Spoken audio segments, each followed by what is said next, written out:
Kazi yetu sisi ni kukuletea habari, matukio na simulizi pale tu zinapotokea. Tafadhali bonyeza maneno mekundu subscribe ili usipitwe na taarifa zetu. Mseto Media, together everywhere.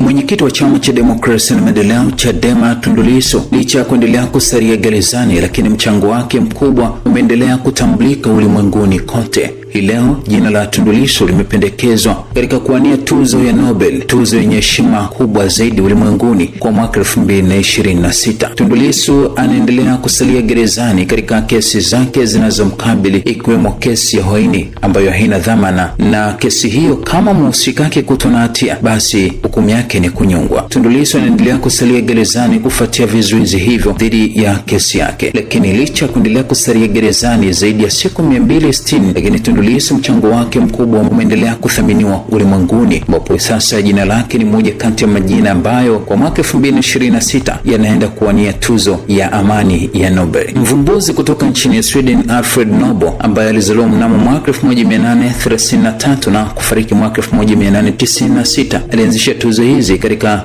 usio wake wa mwaka 1895, na mara tu baada ya kifo chake tuzo ya kwanza ilitolewa mnamo mwaka 1901, miaka mitano baada tu ya yeye kufariki dunia. Tuzo hiyo imekuwa ikitolewa katika makundi mbalimbali kwa ajili ya kutambua mchango wa baadhi ya watu ambao wamekuwa wakisaidia jamii kupambana na matukio mbalimbali ulimwenguni. Katika makundi 6 ambayo wahusika wakipewa tuzo hizo ni katika kundi la fizikia, kemia, fiziolojia au tiba, fasihi pamoja na amani. Tundu Lissu anaangukia moja kwa moja katika tuzo ya Nobel Peace Prize, yani tuzo ya amani, ambayo mhusika sasa atapewa tuzo hiyo mnamo mwaka 2026. Tuzo hizo zimekuwa zikitolewa katika maeneo mbalimbali, lakini tuzo ya amani ya Nobel imekuwa ikitolewa katika mji wa Oslo huko nchini Norway, na tuzo nyingine hutolewa huko nchini Sweden.